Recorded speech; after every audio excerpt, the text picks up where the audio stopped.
We have exclusive new information about the Nevada school shooting, who the shooter may actually have been going after, and what teachers here think about the violence, and if Roseville will make any changes to prevent it from happening here.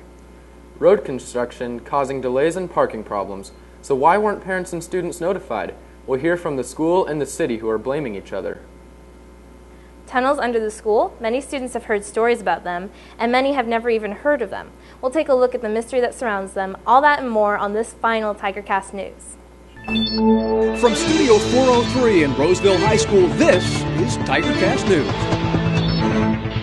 Good morning, and welcome to the final TigerCast News. I'm Ben Judd. And I'm Megan Julin. That's right, next week we'll be back as Eye of the Tiger today.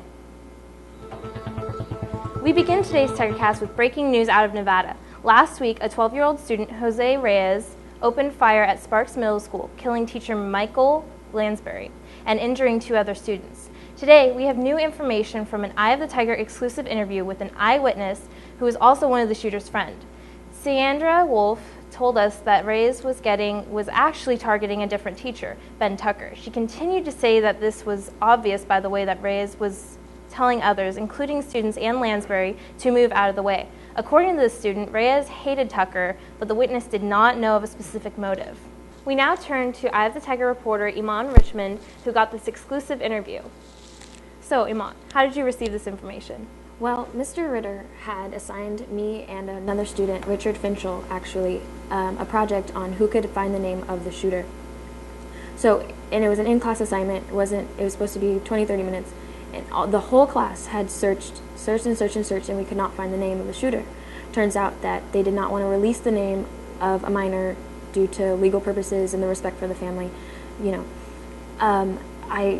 So me and Richard took it upon ourselves to go onto Facebook, search the names of the children who had been interviewed and hadn't released the names. And so we messaged them on Facebook, said, hey, do you go to Sparks? Do you know who the shooter was? A lot of them did not respond, and those who did said they cannot divulge that information, all this other stuff. Thursday night at about 9 o'clock, I got a response that said, yeah, I go to Sparks Middle School, I'm in 7th grade, Jose Reyes, what happened to be my best friend, that was the shooter. So I sent that to Richard immediately, and I said, oh my gosh, I got the information. And so that's right then and there. I asked her if I could conduct an interview, and she ended up giving me a lot of information that no one has had yet. So what exactly did she tell you? She told me basically that she's known him since the 3rd grade, that he's always been the quiet type, the straight A's. He's never really had a lot of friends, and a lot of people, there's been speculation that he is autistic, but she did not confirm nor deny that he was autistic. She did say that he, that morning,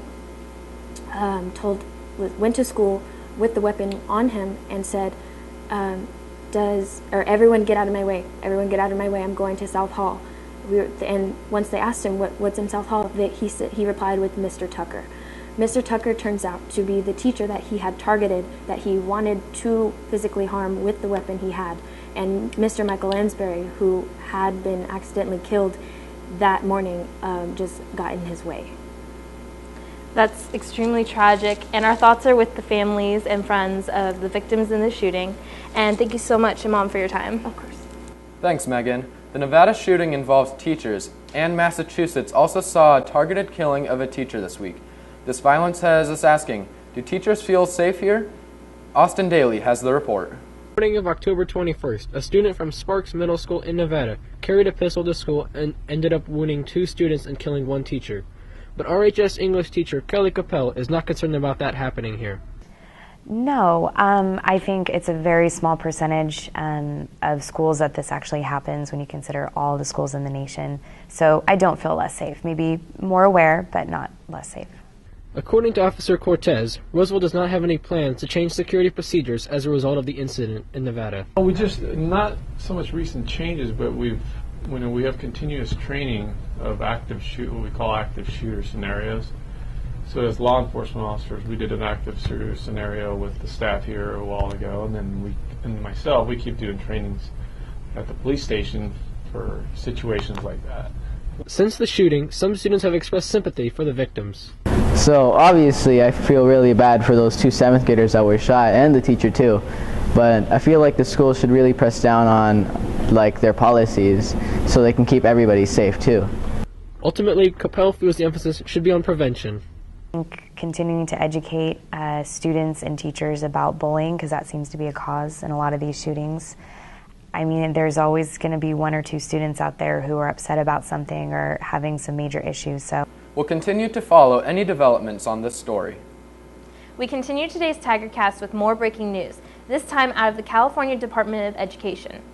Late last week, they released numbers showing Roseville High School is falling behind other area schools in physical fitness. The numbers show that the 24.7% of last year's freshmen have a body composition that puts them at a high risk for future health problems. We spoke to nurse Dale Edgerton about these new developments. According to some of our state standards, students who aren't passing the PE classes are to keep taking PE classes because to make sure that they can get their health in line with what would be expected for their age. So someone who has a body fat composition like that, we look at making sure that they're active all during the year and eating properly.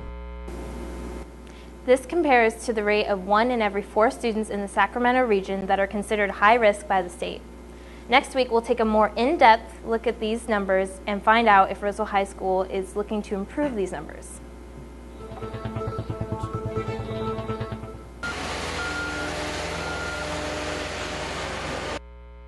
It was a sound that we heard a lot last week: road construction. Roseville students and parents had to deal with many road closures, and now people are wondering if it could have been planned better. Many students and parents did not know about the street closures until right before it happened.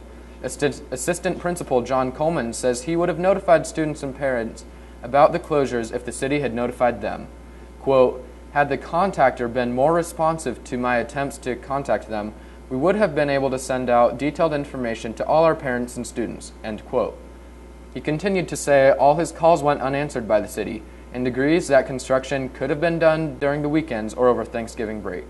One major street has yet to be paved. Tiger Way is being paved today, which is the final major closure around Roseville's campuses. Are you interested in joining the Army, or do you just want to explore more career options? The ASVAB test is designed for people wanting to join the Army and also helps students identify their skills in a variety of areas. The test is free to anyone interested and is going to be on November 4th in the library.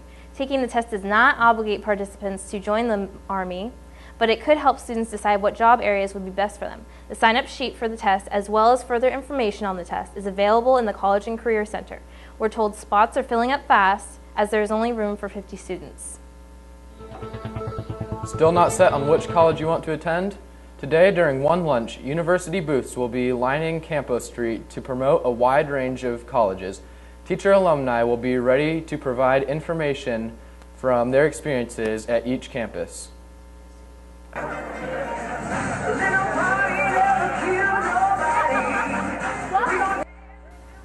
That's Roseville High School's dance team performing on October 20th in Sacramento at the Capitol for the annual Making Strides Against Breast Cancer Walk. Almost 6,000 people participated in the walk and raised nearly $240,000 during the process. In the spirit of Halloween, we wanted to investigate a well-known mystery here at Roseville High School, the tunnels under the school. We go to Celine Nunley for more information. Legend tells of a secret entrance to a complex network of tunnels worming under the school. But as the pages of history come alive this late October, clues and secrets will be brought to life. We spoke to District Facilities Director Christopher Grimes on the secret tunnels. I think it's interesting that it's got a myth surrounding it. Periodically I hear students talk about the tunnels and then the secret room under one of the buildings. And I think a lot of times those urban legends really get a lot of life. Most students, from freshmen to seniors, are unsure or even unaware of the tunnel's presence and purpose. I didn't even know the school had tunnels. I've heard about them, just that they're here, but I don't really know much about them. I know that they exist. I know that they're there. I don't really know much else beyond that. Although students may have many ideas and rumors of why they were actually built, the tunnel served as a hydronic piping system that distributed hot and cold water during the 1950s. The tunnels have only been a subject of whispers in the wind and rumors of the dark, but no one truly knows if they may or may not be haunted. There's a high possibility that they're haunted just because the school's so old. But the true mystery is not what hides inside the darkness of the tunnels, but instead, the exact location of the entrances is the question. I've been looking for the secret entrance to these tunnels for a very long time. I'm not exactly sure what it is, but I kind of have an idea. I'm not going to relay it on camera because that's my secret. For a school that has been around for over 100 years, the tunnels might not be the only thing to worry about. For the safety of students, we cannot disclose the exact location of those tunnels here on campus. Next week on the all-new Eye of the Tiger Today, we take an in-depth look at the healthiness of Roseville High School following those new numbers released by the California Department of Education. We will be back next week, but not as TigerCast News. Next week will become Eye of the Tiger Today. That's it for us today. Remember, we're always online at eyeofthetigernews.com. See you next time.